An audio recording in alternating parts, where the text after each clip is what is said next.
রাজধানীর সোহরাওয়ার্দী উদ্যানে প্রথমবারের মতো জাতীয় সমাবেশ করছে বাংলাদেশ জামায়াতে ইসলাম।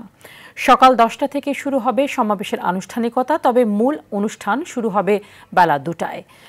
নির্বাচনে লেভেল প্লেইং ফিল্ড নিশ্চিত করা, জুলাই গণহত্যার বিচার, প্রয়োজনীয় মৌলিক সংস্কার সহ 7 দফা দাবিতে এই সমাবেশ করছে জামায়াতে ইসলাম। সমাবেশে প্রায় 10 লাখ নেতাকর্মী অংশ নেবেন বলে আশা করছেন দলের নেতারা। এই লক্ষ্যে নেতাকর্মীদের আনতে 4 জোড়া বিশেষ ট্রেনও ভাড়া করেছে দলটি। শুক্রবার রাতেই সমাবেশ স্থলে জড়ো হন অনেকেই।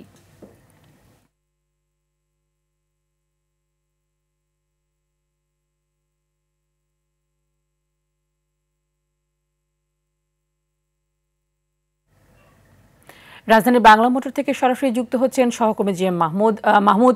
জাতীয় সমাবেশে আসা জামায়াতের নেতাকর্মীরা কি বলছেন এবং এই সমাবেশ ঘিরে তাদের প্রত্যাশা কি? তানি জানেন যে এই প্রথম সোহরাওয়ার্দী উদ্যানে মহাসমাবেশ করছে জামাত ইসলামী। এই লক্ষ্যে কিন্তু তাদের ব্যাপক প্রস্তুতি সম্পন্ন হচ্ছে এবং ভোর থেকে কিন্তু নেতাকর্মীরা এই সোহরাওয়ার্দী উদ্যানের দিকে মিছিল নিয়ে রওনা হয়েছেন। এবং আপনাকে দেখাতে চাই, এই মুহূর্তে দেখছেন অসংখ্য মানুষ কিন্তু সোহরাওয়ার্দী উদ্যানের দিকে যাচ্ছে। যদিও আগে থেকেই জামাতে ইসলামী জানিয়েছে যে প্রায় 10 লাখ লোকের সমাগম ঘটাবেন এবং সে লক্ষ্যেই কিন্তু তাদের কর্মসম্পাদন হয়েছে।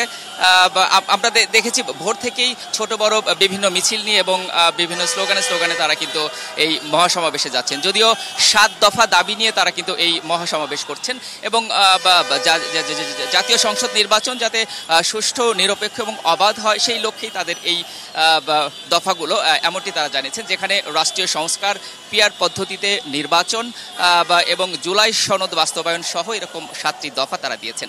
এবং আজকের এই সমাবেশ থেকে তাদের এই দফাগুলো তারা ঘোষণা করবেন এবং এ লক্ষ্যেই কিন্তু তাদের জাতীয় নির্বাচন যাতে সুষ্ঠু এবং সফলভাবে সম্পন্ন হয়, এভাবে তারা কাজ করবেন। এই সমাবেশে কিন্তু সভাপতিত্ব করবেন জামায়াতে ইসলামের আমির ডাক্তার শফিকুর রহমান এবং এই সমাবেশের পরেই আসলে তাদের নির্বাচনী যে দিক নির্দেশনা সেগুলো এবং সেটি বাস্তবায়নে তারা কাজ করবেন, এমনটি তারা জানিয়েছেন। এবং